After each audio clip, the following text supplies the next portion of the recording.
All right, so I'm going to talk about building a better fake internet. Like maybe you don't have a need for a fake internet, but if you do, this might help you. So I'm going to go over like who I am, why I decided to make a fake internet, and then cyber range overview, so show you what it looks like, have a demo, and then questions. So who I am, I work for Wells Fargo. There's a lot of words there, but basically what I do is I look for things that can bypass Wells Fargo's defenses, and then I write rules to prevent that from happening again. And then my other job is working at the Air National Guard, working at the 132nd Range Squadron. So doing some work for those guys. Range experience. So I've been doing cyber range work since like 2015. Started off doing some DoD exercises at Cyber Flag, Cyber Guard. These are these massive DoD exercises with Army, Navy, Marines. They even bring in Five Eyed Nations. Just huge exercises to do a red team for those. Always hated the range environments. They were very bad. 2016 was one for the Army. That was also a just terrible range environment. After that, started building my own ranges and hosting them for my squadron and just running different exercises pretty much ever since then. Never went back to those. A lot of issues with them, and I'm going to get into why I didn't like them. So what I didn't like was they either flat out didn't have PK infrastructure or was missing a lot of capability of PK infrastructure. So they had, you're trying to do SSH, HTTP beacons in an environment where the only HTTPS beacons is red team. All the other traffic that's getting generated is all HTTP. So it's kind of pointless. You stood out like a sore thumb. DNS, you couldn't automatically register your stuff. You had to go give your information to somebody else would go put it in the system. Maybe a half hour later, you had some DNS records. External traffic jam was terrible. They couldn't do PKI, so there's no no HTTPS traffic happening whatsoever. The email stuff was pretty weak. The emails they sent were not readable. The attachments all had the same structure, so you could easily tell what's being generated by the traffic versus what you're trying to do as a phishing attacker. And then there was not really any automation for building out red team infrastructure. So when you want a red team, you want a redirector, you want a payload host, you want a team server. Those take hours to set up in these ranges because you have to do it all manually. In time's always a problem, right? Because in these environments are usually offline, they're not connected to the internet. So like your network time doesn't match up to the logs when they're trying to go through and look at your attack. So I want to make sure time was synced across the board. That's why I ended up making my own. I want an easy button for OPFOR. I want to be able to create OPFOR infrastructure with just point and click. That would be full featured, have SSL certs assigned to them, built into it, DNS registered, IPs assigned. I didn't want to do any of that. And I didn't want to have any of the issues that the current ones I've been working with had. So I'm going to go into what the cyber range is. And I offer this on my GitHub. At the end of this, I'll have my GitHub posted, so if you are interested in grabbing this, just grab it off my GitHub. But here's an overview. I'm going to talk to each one individually, so I'm not going to go really deep into this. But for starters, I have a SI router, handles all the internet routing. Then the services net handles all the services that internet needs.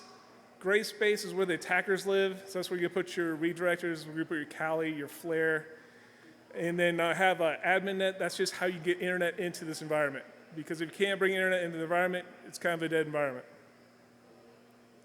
So each one, the SI router, this simulates the fake internet essentially. So I have one network adapter for gray space, and I have 1,500 geo-based subnets that it'll route. So I can make it look like I can come from China, from North Korea, Russia, anywhere I want to be, I can pretty much do with this system. Services net, that just kind of takes care of all the services stuff, so DNS, my fake internet, my fake website hosting, my email traffic gen, that kind of stuff. Range WAN, that's where you're going to take this environment and hook it up to a blue space. Now I did that for this demo that I'll do later. So I have two NUCs sitting right here. One's running my fake internet, running a small scale Windows environment. Next is DHCP net. All this does is provide DHCP. So for everything in this environment has two NICs. The second NIC just sits there, gets that DHCP IP address, and that's so it can hook up and connect to the web proxy to get out to the real internet. So if you want to update your Linux box, you can. set the proxy, go out. IA proxy, so this is the real internet proxy. So IA, internet access proxy. Got Al Gore up there, he invented it, so I gotta give him props. Its sole purpose is to be able to provide internet for when you need it. Okay, now moving up to the top corner, we're gonna get into root DNS. So for root DNS, I wanted to simulate real-world internet DNS. So I have all 13 of the root DNS IPs baked into this. I have the Google 8888 recursive DNS built into this. So every time you go to those IPs, it's going to hit this DNS server. And this DNS server is going to be where you can register DNS through scripts, and it'll manage all the DNS in the environment. Web services. So this provides some various services in the environment. I have Redbook. So this entire environment is documented on this Redbook. So if you want to know anything about any of these systems, you can bring up this Redbook, which is a book stack, and they'll walk you through everything this entire environment can do. I have Dropbox, which I call, it's actually OwnCloud, which I use for red team stuff. So if you want to use it for APIs to host payload, to pull payload down, to exfil data, you can use the WebDAV or the APIs built into OwnCloud to use that capability. Pastebin for if you got a little code snippet you want to send via URL, you can use this Pastebin, which is just Hastebin, but works the same way. Diagrams.net, just built in to build diagrams for a Redbook. It's just there, so it's there. MSTF Connect Test and MSFT NCSI. Anybody heard of those before? Yeah? What do they do? Yeah, it's Microsoft checks to see if it's on the internet. So if you look at your little network diagram, if it says online or internet access, it's because Microsoft went out and hit this site and said, oh, it's there. And then I added all the NTP servers. So all the NTP domains like ntp.org, NIST.gov, timewindows.com. I have an NTP server that lives and responds to all those domains. So if anything calls out to any of those domains looking for time, it's going to respond and give it to it. It's running on this server, and it's getting real time from the internet access proxy that's getting it from the real world. So it's just basically taking it from the real world, pipe it into that one, and then feeding it out to the whole fake internet.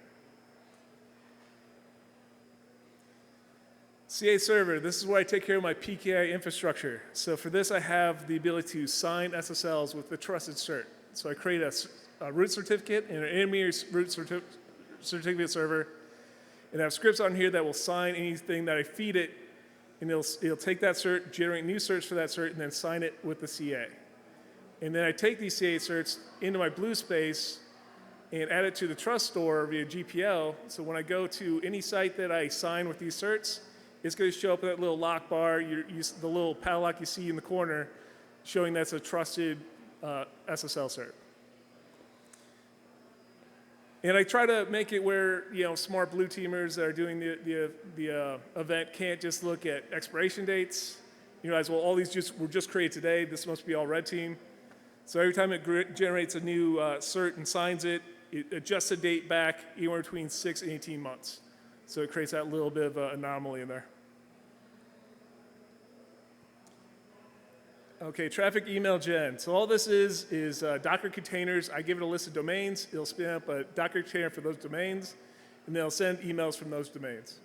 So gmail.com, msn.com, LinkedIn, whatever you want to do, you just add that name in there, run my script to build the containers, and it'll stand up that container and start sending emails at whatever random generated pace you want to send it. It's just a little text GUI that'll walk you through setting it up. It's pretty simple, but it'll just send emails out with random attachments or no attachments. And some of this you don't need, right? So like I use this every day for my job at Wells Fargo, but I don't turn on my email traffic gen, I don't turn on the web traffic gen because I'm trying to test out some new C2 or something like that. But if you're doing like an exercise, large scale, these are kind of handy tools, so I built them into it. So this is a web hosting site, so it hosts 175 websites I scraped using some code written by Ramsey, the Python master. It's very hard to scrape websites these days. They're so dynamic. There's so many different things it pulls. It takes a lot of work to actually get something that's going to look right when you bring it up. So it scraped 175 websites, and this just hosted it on HTTP and HTTPS. So they'll both look the same. You probably can't see it, but the lock is there, showing that they all work. Okay, now this is like the real meat and potatoes of this environment. This is what I call the not red team server. I call it not red team server because there's a big argument between red team and OPFOR, who does what, who's what. So I just call it not red team server. Don't want to have the argument. It's a Ubuntu box that will spin up a Docker container, and it'll build up to 3 different types of redirectors. It'll do an Nginx one, it'll do an HA proxy one, it'll do another Nginx one, but this one is set to do domain fronting. It'll stand up Cobalt Strike team servers, it'll stand up a payload host, and you can use it for phishing attacks. I've not really tested how much I can do with this. I've had up to 9 different services running at once, and it seemed to just keep on trucking, no issues. When I set these up, and I'll show you in the demo, it'll handle all the things that are a pain in the ass for people that set up and do attacks, right? It'll handle IP assignments. It'll handle the SSL certificates for your domains. It'll handle your domain registration. All that's auto magic that's going to happen behind the scenes. Okay, cool. Sorry, I kind of went through that fast. I feel like I'm low on time, so I'm just kind of cooking. Plenty of time? Sweet. All right, so I'm going to get into the demo. It's ad hoc. I kind of didn't really prep it, so we're going to hope it goes well. All right, so we're going to start off with this Kali box. This is in my gray space.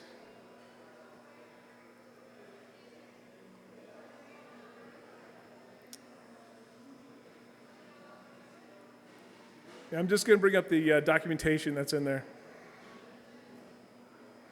Sorry, Apple keyboard is difficult.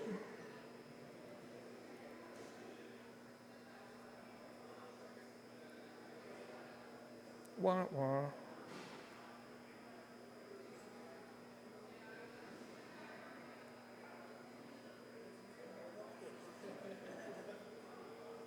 Yeah, it's not accepted because I haven't imported the certs into the Kali box because I don't care on there, but you'll see it on the blue space. Okay, so this is a range documentation I built in it. It has an overview of the network diagram. It has a list of all the different systems. It has how-to guides. It has mouse move. Creds and how to use the red team server.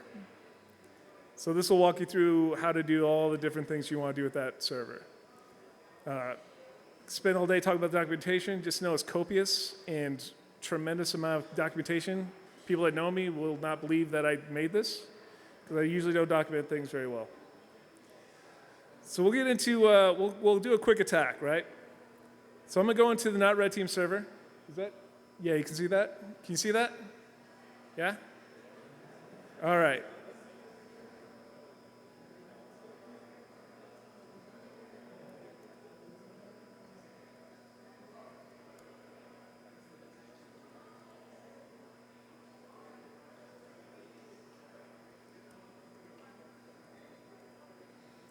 All right, so this is going to be my build script.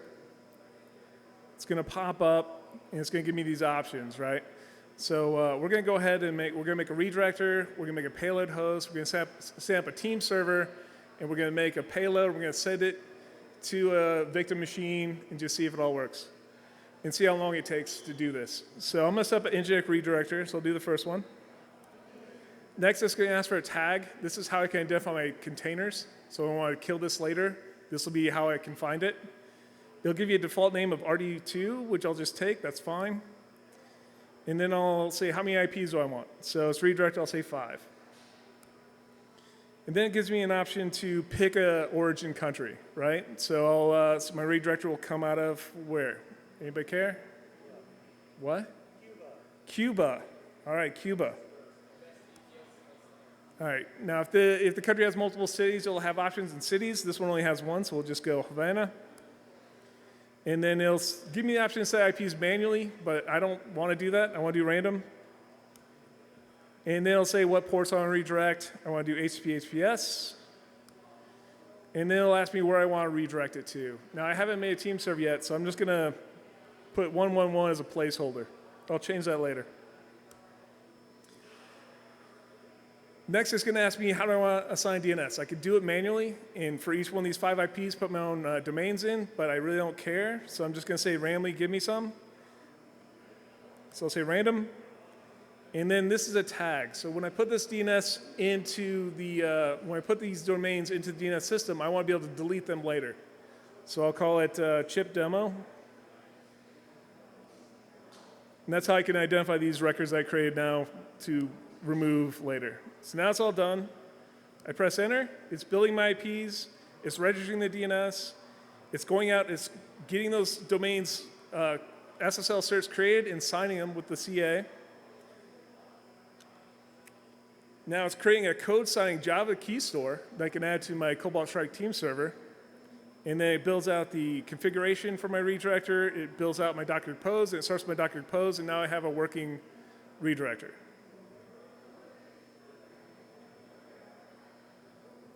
So you can see right there, it's up, it's running.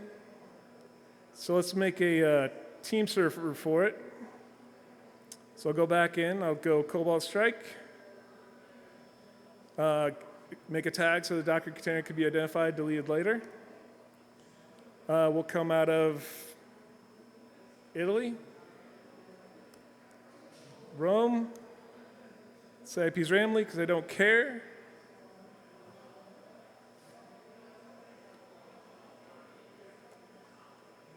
So I'm going to pad and pencil because I'm not going to memorize this IP.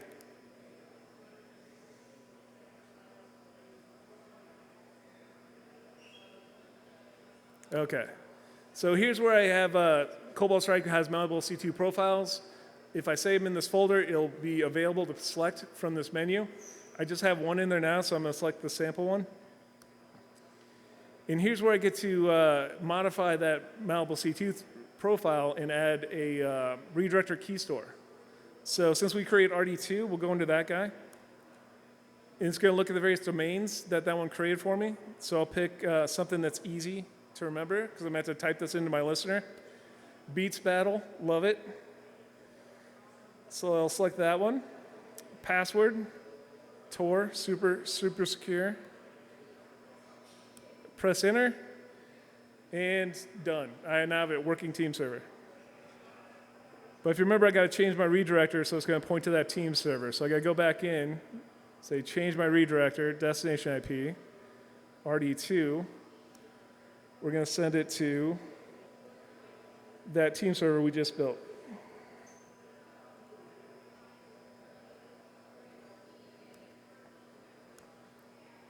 Okay, so that's good to go. Now we'll make a payload host so we can host some payloads. So we'll just go ahead and select 5 for build a payload host. P2 is fine. 1IP is fine. We'll host it in North Korea, because that's good. Set IPs randomly. Random. No, let's manually do DNS because I don't want to get something weird. All right, so I'll call this, yeah. Pan Island? Pan, fine. Penis Island. Pan Island.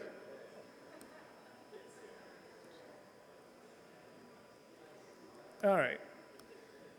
So that goes, it generates SSLs for that payload host, so it'll look legit. Creates a key store in case we want to use that for something else later, and starts up a payload host. So now that I got this built, I'm going to go connect to that team server. Go back to my Kali.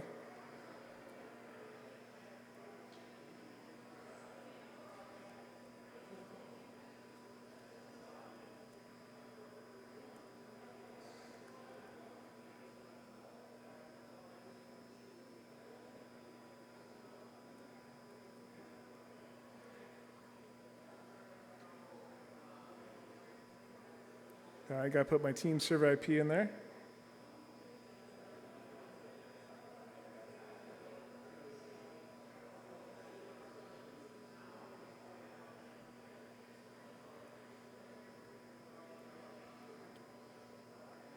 Okay, we're good to go. So now I got my team server connected, so I'm going to go ahead and set up my listener for Penn Island. We'll go with the HTTPS beacon.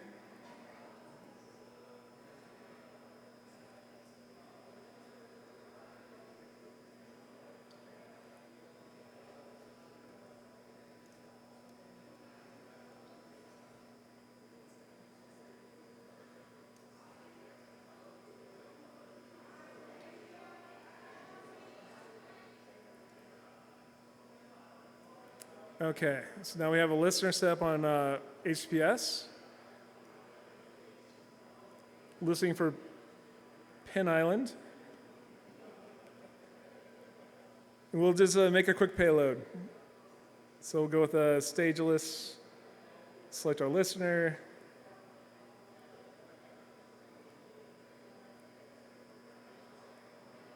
Oh, what am I doing? Let's create a listener. Wrong thing. All right. Here we go. Choose. All right, so if you notice here, I have signed executable file. Like, unless you add a Java key store to your mountable C2 files, this will be grayed out. But the system, when it built out my team server, it went ahead and took that key store that it made when it made the redirector, and it put it in my mountable C2 for me, so I didn't have to do any of the work. And now I can go ahead and sign that binary. All right, we'll call this. Got a name for it?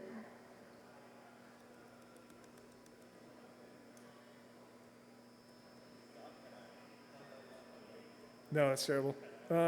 Just go Penn. Just go on Penn. It's getting weird.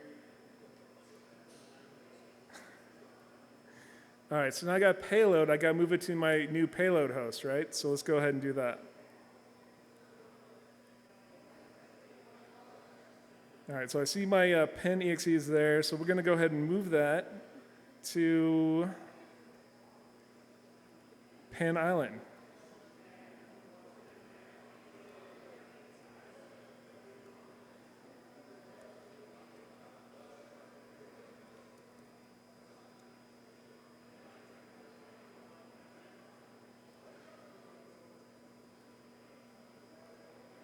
All right, so now that's hosted on that's on my payload host now. So I'll go ahead and go to a victim, and we'll go ahead and download that payload.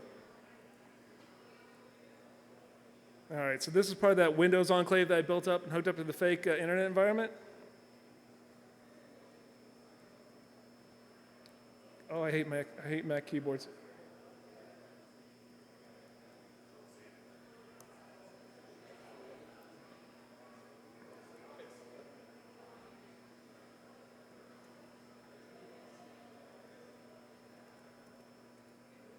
All right, so I'm at Penn Island, and you can see it's secure, it's trusted, certificate is valid, it's been signed by my global certificates CA. Everything is happy. So let's go ahead and grab our payload. All right, so we got that downloaded. We're just going to go ahead and run it. Sure, trust it. All right, so we'll go back to Cali and see if we actually caught something. Sad day. Demo fail.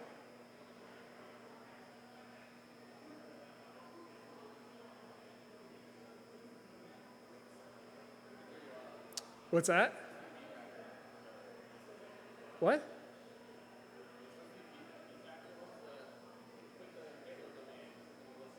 Oh, I gotcha.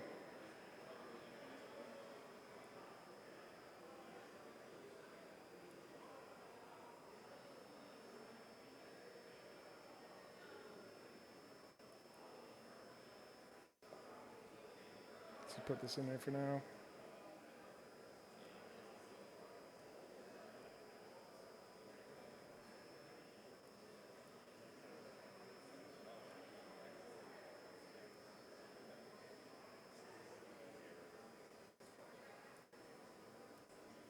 Just gonna make sure that domain actually resolves.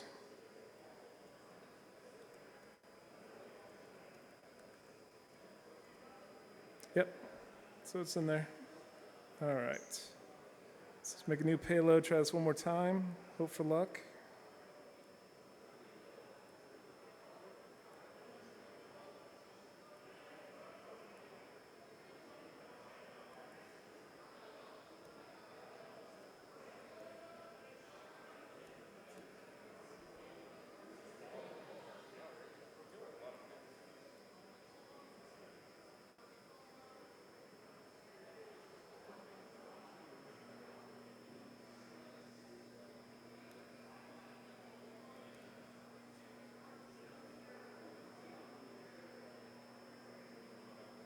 All right, let's grab that one, see if it works.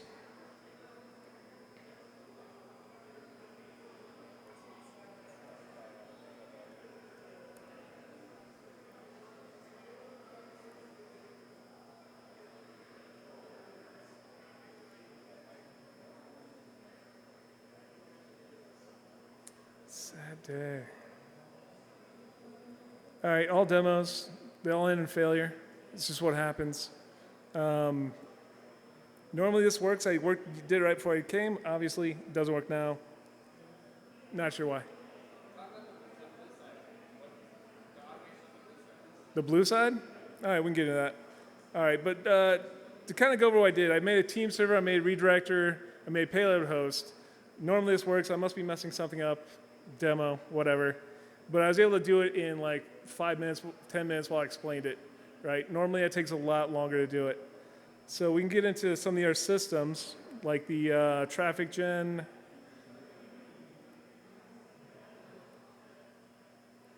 All right, so we'll look at the email generator.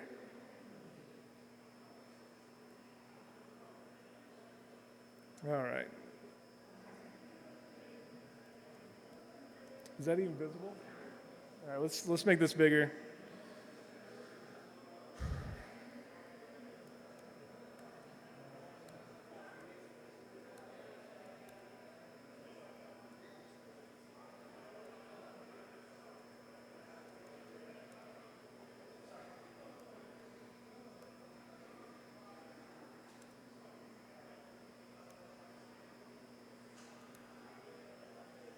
Okay. Bigger the hard way. Come on.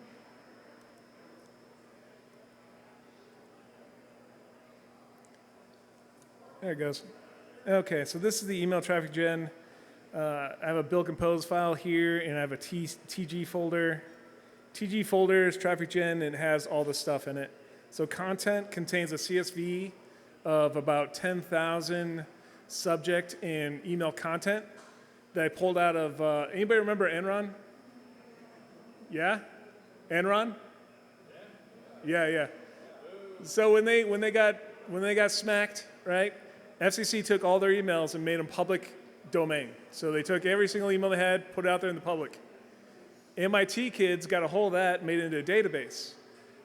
They made a database where anybody can go and grab it. So I went to it and pulled out 10,000 subject and content, real context words, and just threw that in a CSV. So when it generates a new email, it's going to grab one of those lines and just use that for subject and content and just drop that in there. Random files, just Google dorked a bunch of files, threw it in there like 120, so it'll just randomly add attachments. Script is the script that will actually send the emails at a certain frequency. Traffic logs just lets me know if it actually works. So I'm just go ahead and back up. And this is a build compose. So this is the first thing you do to build a compose file for the traffic gen. When you do that, you'll start the Docker containers, and they'll just start sending emails. But I made a little GUI for this. All right, hold on.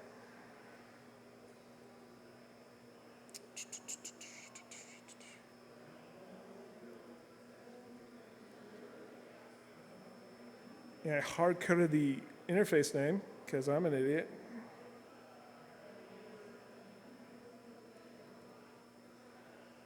All right. Okay, so the first thing it does, it takes a look at the domains I have set up for this, make sure that the domains are registered in DNS and they resolve to the right IP addresses, and they're the IPs that live on this box. For now, I have Gmail, I got MSN, I have Salesforce, LinkedIn, Facebook. So all those are set up currently. And then you pick a target domain. Normally you'd have whatever your target blue space is called. And then here you'll set a frequency. So I want to send an email every 60 seconds. I'll just leave the default. Jitter, say 50%, so I'll leave it at default.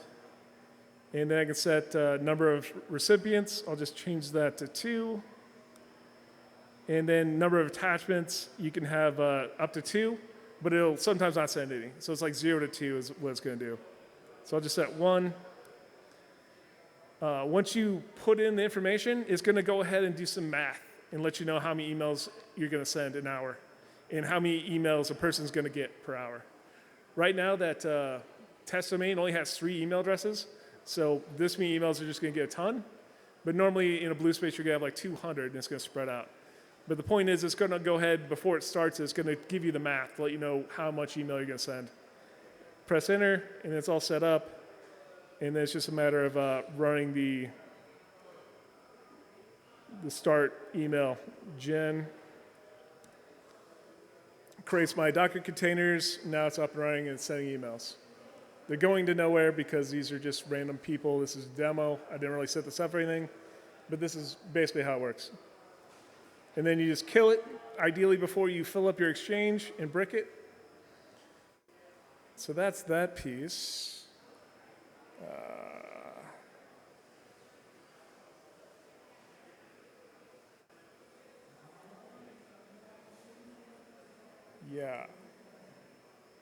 Yeah, that's all I really have, really. Was to show you the demo and that. So really, really fast, really, really quick. The demo broke, and that broke my heart, so it is what it is. Oh yeah, let's go back to the slides.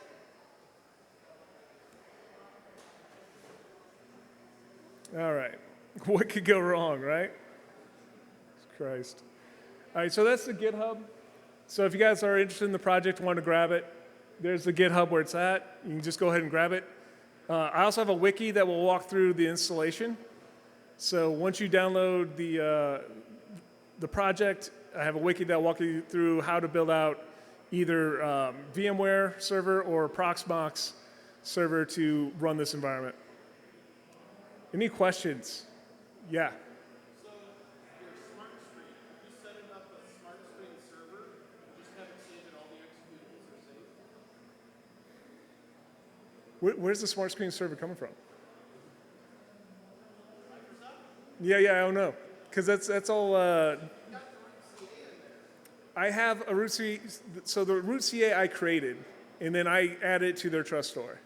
I don't actually have a root certificate. I mean, I make it trusted. You spin up a fake server, like in theory. Yeah. Can you spin up a fake server, or is there some other bottleneck there? What do you mean by fake server? Whatever Microsoft reaches out to when it's doing the smart screen on the executables. Okay. I've never thought about trying that. It's interesting. And I don't know how it interacts, so that might be hard to figure out. You have to do some reverse engineering. So the question was, could you set up, now that I have a trusted certificate, could I fake the smart screen checks that Microsoft does? Host that in my own fake internet? Possibly. I'd have to reverse engineer what that looks like, how it communicates. Don't know. Haven't tried it. Any other questions? Yeah.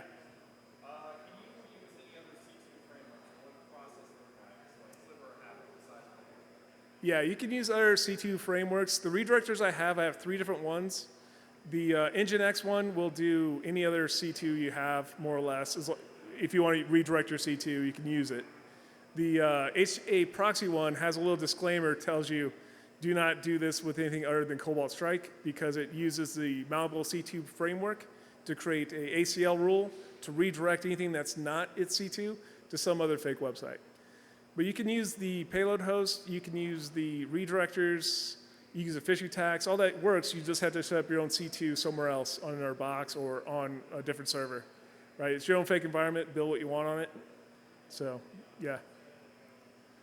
I've used it with PowerShell Empire. I've used the redirectors with, what's that one? Havoc, yeah, user of Havoc. Any other questions? Yeah. What kind of infrastructure do you need? What kind of infrastructure? So right now I have it running on a very small Intel NUC. Not even a lot of power. It's like 32 gigs of RAM, an i3 processor. It doesn't take much to run the fake internet. Really lightweight. Any other questions?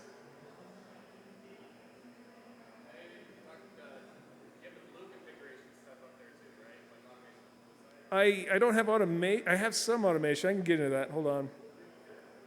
Yeah, so hold on one second.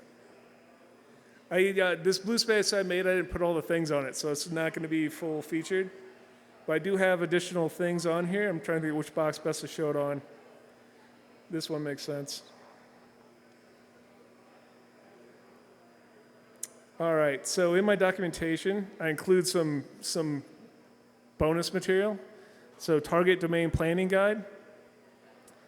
Here I'll go into general guidance. This is just my thoughts on when you build blue space, the best things to do, what makes sense.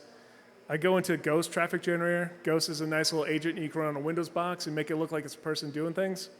Carnegie Mellon makes it. You can just find those guys, their GitHub, and pull it down. And then I have a blue team management section where I actually have quite a few scripts that you can steal. These are PowerShell scripts that you can download from the site once you build it. Clean logs will go into your Exchange and delete all the logs. Delete all email will go into Exchange and delete all your emails out. Create AD users will create AD users, and you can add features to it. It's built in to add groups and add people to groups based on occupation. So it'll have a more fidelity into your blue space, so it's not just a bunch of users. Create mailboxes. Once your Exchange is done, this will create all the mailboxes for the users. Range management lives kind of outside. If you're using VMware, it's built on PowerCLI. So it's a management tool for your blue space in PowerCLI. I don't use PowerCLI anymore. I don't use VMware anymore, so I don't really use it. Ghost management's pretty cool. I wish I had that built out so I could show you. But it's just a front end for managing the Ghost agent on a Windows box. So the Ghost agent is Carnegie Mellon project. You put it on a Windows box, and it will send emails. It'll browse websites. It'll open Word, create Word documents, share to a file share. So when you're trying to create that user traffic for an exercise, Ghost works really well to simulate a user on that box. But it's kind of finicky. You need to have an interactive shell to use it, so you have to be logged in to make it work. But this Ghost management thing will start one remotely because I start an RDP session, start it, and then terminate that session, and then it leaves this logged on session. Not sure why that works, but it works. So that's a good way to manage Ghost if you end up using Ghost. Range check is just a health check. It'll go through your systems and just see, are your OS licensed? Are your times in line? Are you running out of drive space? Just a basic check to make sure the health of your range is good.